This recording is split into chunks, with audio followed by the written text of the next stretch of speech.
ఓం సాయిరామ్. ఈరోజు సాయి స్ఫూర్తిలో మనిషిలోని మనస్సాక్షి బాబా రూపమే.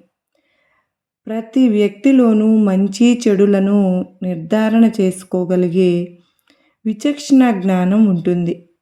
ఆ వ్యక్తి ఏ దేశానికి, ఏ సాంప్రదాయానికి, ఏ జాతికి, ఏ మతానికి చెందినవాడు అయినా సరే ఈ జ్ఞానం పుట్టుకకు నుండే ఉంటుంది. మనం పుట్టక ముందే ఉంటుంది. జంతువులలో ఈ జ్ఞానం గోచరించదు. ఇది మానవునికి, జంతువులకు ఉన్న తేడాలలో ప్రధానమైనది. దీనినే మనం మనస్సాక్షి అంటాం. ఆ మనస్సాక్షే భగవంతుని స్థానం. మన మనసులో తప్పు చేయాలనే భావన కలగగానే మనలో చైతన్య రూపంలో ఉన్న పరమాత్మ మనస్సాక్షిని మేల్కొల్పి అది తప్పని హెచ్చరిస్తుంది. ఇంకా జాగ్రత్తగా గమనిస్తే ఆగు అని హెచ్చరిస్తూ ఉంటుంది. మనం చేస్తున్నది తప్పు అని అనిపిస్తున్నా మనం ఒక్కొక్కసారి మనస్సాక్షి చెప్పే మాటలు వినము. దానిని అణిచివేసే ప్రయత్నం చేస్తూ ఉంటాం. రాను రాను దాని మాటలు అసలు వినపడవు. వినాలి అనుకున్నా కుదరని పరిస్థితి వచ్చేస్తుంది. తప్పు ఒప్పులను గ్రహించే తెలివిని, మనోనిశ్చలతను, మంచి చెడులను గుర్తించే జ్ఞానాన్ని ప్రసాదించారు బాబా.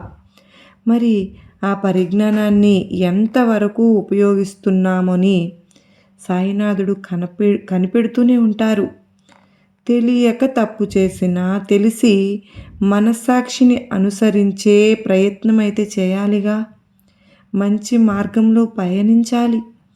అలా కాకుండా మన మనస్సాక్షి సూచనలు పాటించకపోతే నష్టపోయేది మనమే. సర్వాంతర్యామి అయిన బాబా ప్రతి అణువులోనూ ఇమిడి ఉన్నప్పుడు సాయినాథుణ్ణి మోసగించ ప్రయత్నించటం మనల్ని మనం మోసగించుకోవడమే అవుతుంది. మనస్సాక్షిని అనుసరించే శక్తిని కూడా బాబా కృపతోనే మనము పొందాలి. అది ఎప్పుడు వస్తుందండి? మన మనసు ఎంతో ప్యూరిటీగా అయితేనే మనం మన మనస్సాక్షి మాట వినగలిగే అంత శక్తి మనకు వస్తుంది. దానిని మరచిపోయాం. మన మనస్సాక్షి చెప్పే మాటలను వినకుండా ఉండడం వల్లనే ఈ పరిస్థితి మనకు దాపురించింది. వినే ప్రయత్నం చేద్దాం, మొదలు పెట్టండి. సర్వే జనా సుఖినో భవంతు.